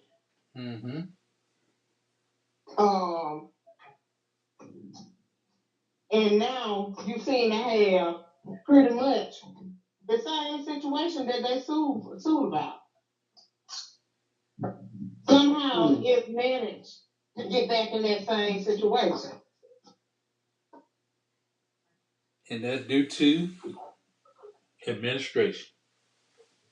It goes back to your administration. Somebody got to start monitoring that. I mean, you can't tell me you can't witness and say, hey, it's kind of awkward for a city of this magnitude of ratio of African Americans and other nationalities, and only 2% of the minorities being promoted. Every time that's brought up, it's swept down. And this is the most and this and we have this many. I get so tired of this song and dance. Well, you know, again, you got somebody that look like us. Oh, it's good over here. It's good over here. Nah, we ain't got no problem. But like Dale said, you have to be blind not to see it. The city is majority minority. One thing that I noticed when the council person for District 2 had her town hall, and you had all the department heads up there, did everybody notice what I noticed? No, they They were all white. It was the minority majority. It was all white. It was all white. And when you talk about diversity, equality, and inclusion initiatives, you can tell that it's just a talking point because it's not representative in your city leadership. That's why I say I get so tired of it. Song and dance, the same old song and dance. Okay, so we got 8 minutes to come up with a solution for these young men and women in the city that's observing this conversation. We need to recommend some solutions to the city and some solutions to the employees. Now, I'm gonna give everybody an opportunity to say what they want to say, and I'm gonna start it off. Once again, I am not condoning the idea of the concept of a walkout, but I am in asking that there need to be something in written form to present it to the mayor, the HR department, city council. It has to be in writing, or it don't exist. And so, one thing I would say, your complaints need to be submitted in a written form. Mm-hmm. I agree that there are better numbers when you got more than one or two people disgruntled employees. Then I suggest if there's more than one or more, it's better when there's more people behind the same statue of the circumstance. 3, let's have facts together now. I prefer that we have true facts rather than just hearsay or circumstantial situations that, oh, I ain't get overtime, but I got it last week, but I ain't get it this week when I asked for it. Let's have facts of the fact that you put your name on the list, and out of that same list, you can verify, or you seeing the same people got that opportunity for overtime consistently like that, whereas it should be a rotation. In other words, 1 through 10, if you need 5 people, you start at the top. Then the next week you need another 5, you start where it dropped off at and work your way back on. It should be a rotating situation where everybody get an opportunity to work the overtime that wants it. Like y'all say, everybody don't want overtime. Some people don't want it. But the ones that do want it, give them an opportunity to at least be able to get it rather than the same people being favored to do the job. Number 2, city, I still say we pay too much to our supervisors to go out and do nothing where the crew workers are doing the job, but you got two or three supervisors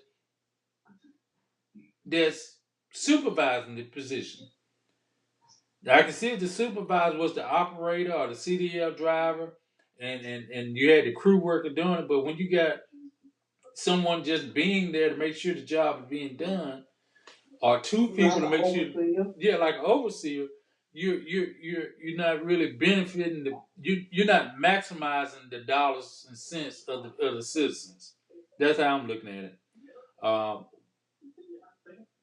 Listen to your employees. If everyone is saying there's a supervisory situation or a supervisory problem, I think it needs to be investigated to see, is this an inexperienced supervisor that's creating a hostile work environment?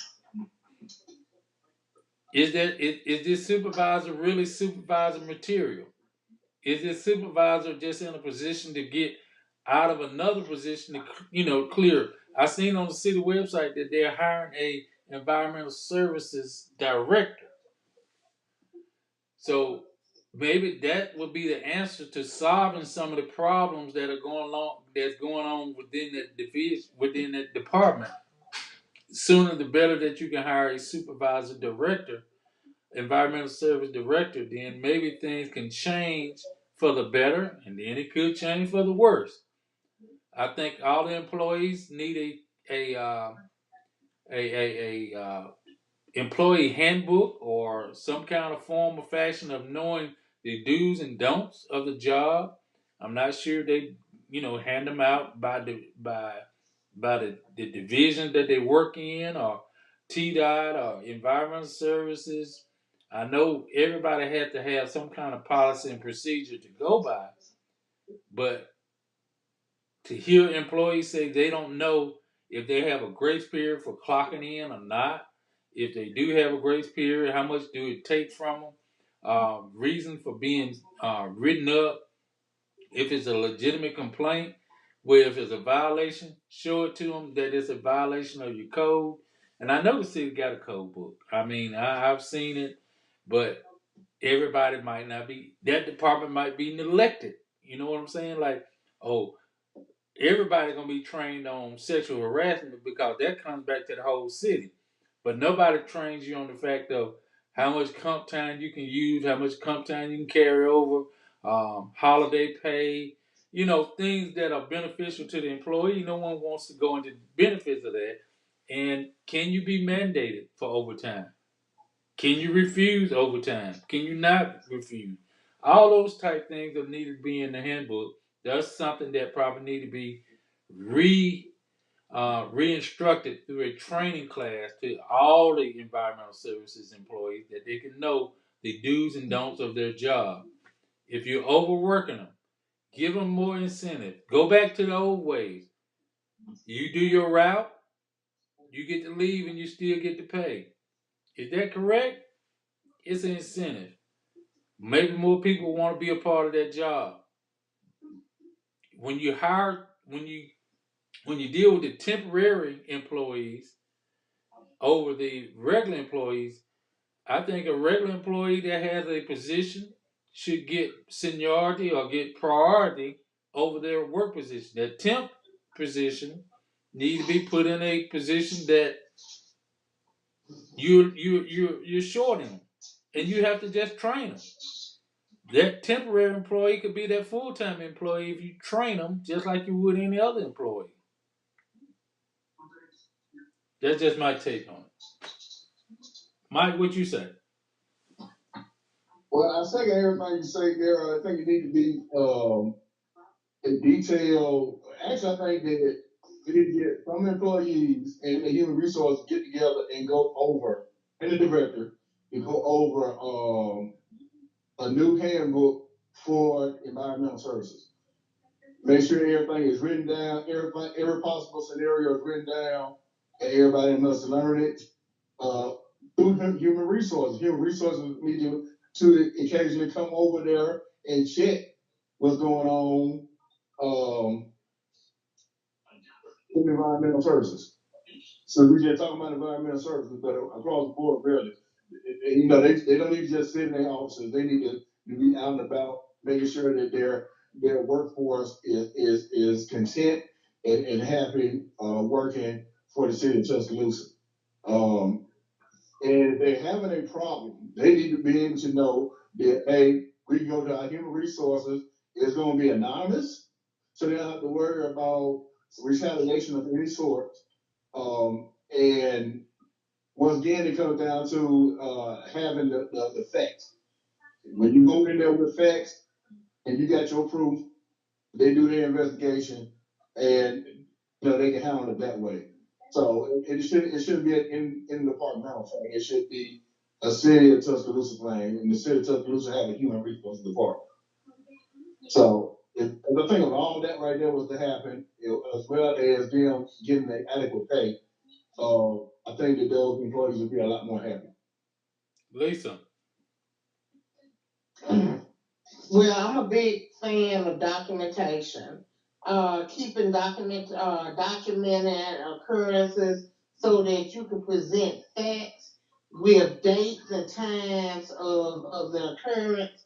And also, I would like to see the community get behind them. Perhaps they can start a petition um, and ask the community to support them by signing a petition, and they have a representative that presents that petition to the city along with some requests.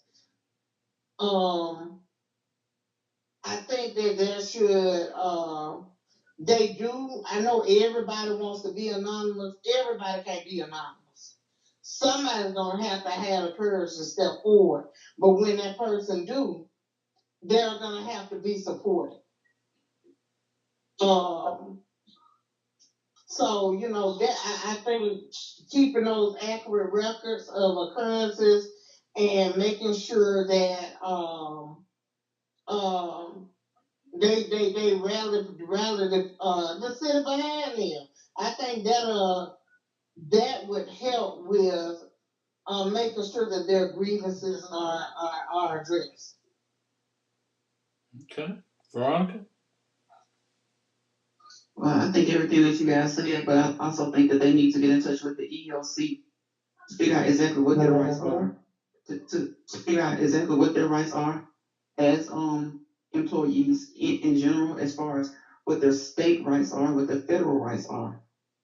Because people are afraid to step up, and if there's someone who's willing to at least, just everybody can't always afford a lawyer, but at least get in touch with the state, with the EEOC, figure out what laws are just their rights. What laws affect them? What laws can they use and can look at to what their situation, what's going on with their situation now, and say, hey, there may be something going on here that needs to change, and we may need to take this to the EEOC because a lot of people are afraid of retaliation, and a lot of times the EEOC is a place where now you've gotten somebody else on a whole nother level involved. Even if you can't afford personal lawyers, I think that's honestly the step first. Equal Employment Opportunity Commission. I think that everybody, and if you ever have an agreement with that, you keep your documentation, and because some people aren't going to always come along, but those people can tell you instead of wondering and guessing about what your rights are. Those people can tell you if some of these rights, even though they may be restrictions, just like we were talking about the CDL thing, is that legal though? Is that legal? The city is telling you that's how it is. This new person has said that's how it is. But get with your EEOC. I've had to work with the EEOC before and make someone pay me my correct pay. They can't get mad at you and do this or do that because they're mad at you. Certain things, even in contracts or agreements, talk with your equal employment opportunity. You have to talk with them to figure out exactly what your rights are to begin with. That's something you can, before you contacting a lawyer, that's something that you can do whether everybody's on the same page or not. Okay. The EEOC should always, I feel like, be the first move. Veronica, and I'm glad you brought that up because, and let's help them out. The EEOC stands for, once again, Equal Employer. Hold on, let me make sure I got it. Equal Employment Opportunity Commission. Yes. So those that need more concerns or questions about that, you can call the EEOC, and it is a federal agency, right? And get each more state information. has I think there's an office in Montgomery, if I'm not mistaken. The Equal Employment Opportunity Commission is a federal agency. Now, I think they investigate mostly stuff that is like it's mostly discrimination. Discrimination, right? But it can be other, because like I said, they helped me get my equal pay. Well, not my equal pay, but my correct pay. Because even if you, there's a minimum pay for each state. So ours is not one of the best, but there is a minimum. So what happened with me is I was at a place of employment, and the pay was supposed to be, say, at that time, this was years ago, say it was supposed to be $15 an hour for me as a nurse, as an LPN at that time, so I wasn't an RN then. Because they got upset, I gave a 2-week notice. I did not like the place because the conditions. Another thing too is people can always just change. If you see that this place has been like this, is years of corruption or years of or whatever, upgrade. Go somewhere else. And I know it's hard to say sometimes depending on what your experience is and what degrees you have, because people with degrees can always get the best of jobs. But I thought that there wasn't a place for me. I gave them a 2-week notice, and so what they decided to do was not pay me for the week. They thought that they could not pay me for that week because they were upset that it was like the last week. I gave a 2 week notice, so I got half of a week's pay, but didn't get the other week's pay. And they decided that they weren't going to pay me, so I contacted the Equal Employment Opportunity Commission. So it does work heavily with discrimination, but it will also work with other areas too because it helped me get my pay. Okay. Well, I know it says it's 5 of the top things that they handle is retaliation, disability, race, sex, and age. Mm-hmm. Because that was retaliation for me. That was the only thing it could have been. I gave a 2 week notice. You're supposed to get somebody to pay even if they don't give a notice. If they work their time, that's their time.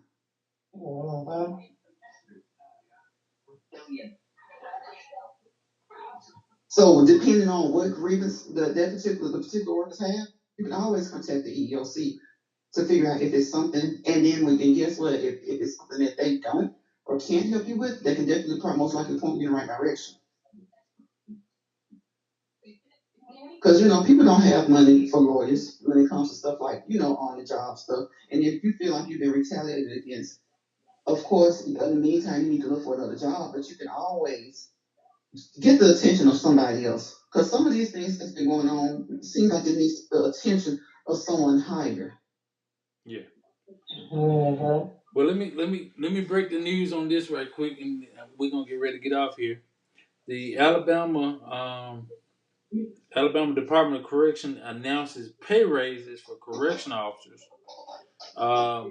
Those that working at maximum security facilities will beginning pay will be $55,855. I'm mad at you. I'm gonna go work in prison. Medium security facilities at $53,245, and at work release or community work centers, $50,712. That's a 27% increase will be available after just 18 months. With this new pay scale, Alabama Department of Correction looks to expand its pools of candidates. About time.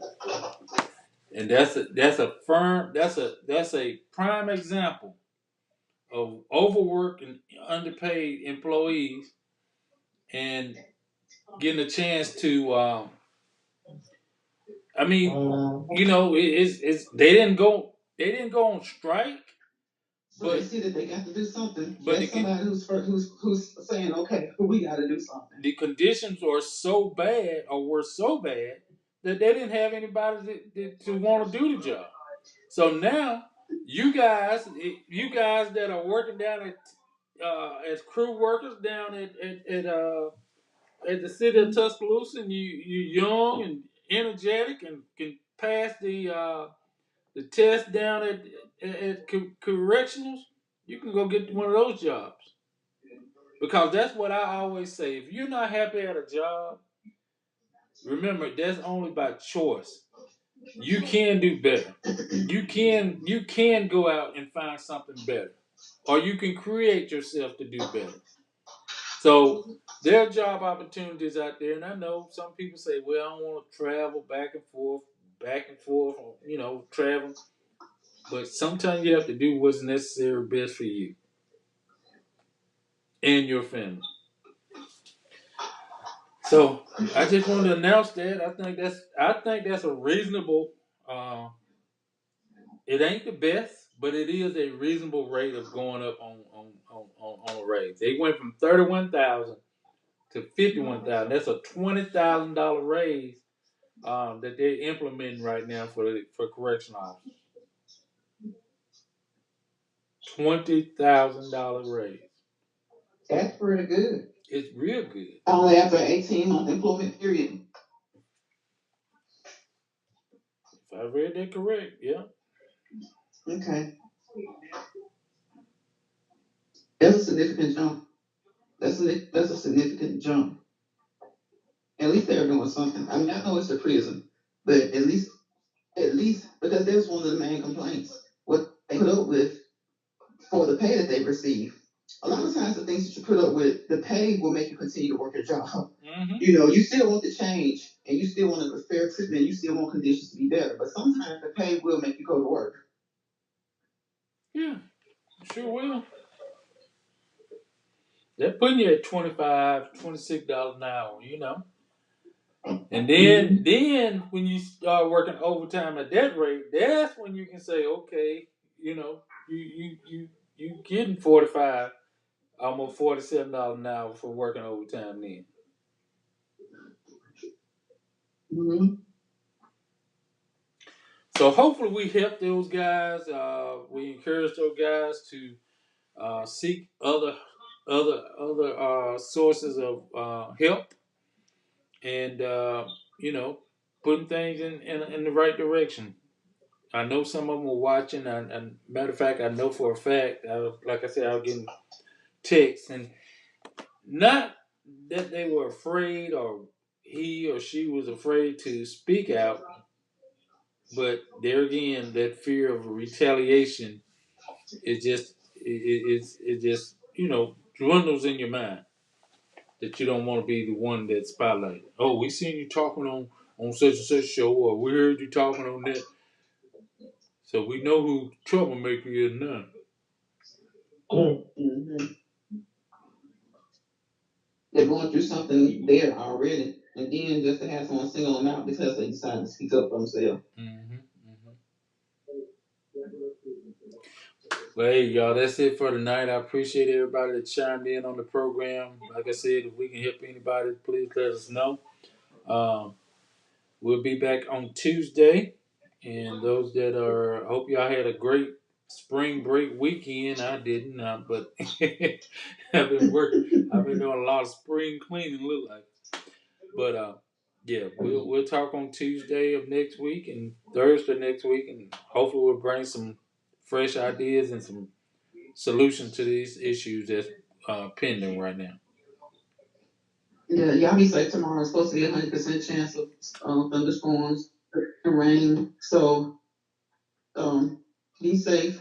Mm-hmm. Anybody who's out of town, they probably have on the pretty well, it's pretty weather anyway. So, but anybody who's here, be safe tomorrow and stay dry. Okay. All right, y'all. We'll see you. Okay. Good night, y'all. Good night. All right, good night.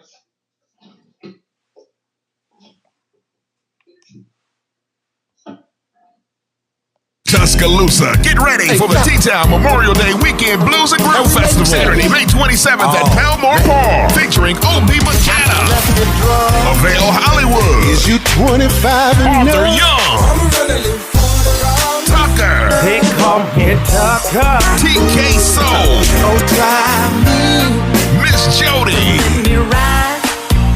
plus Donnie Ray and the J. Morris Group. Also a special guest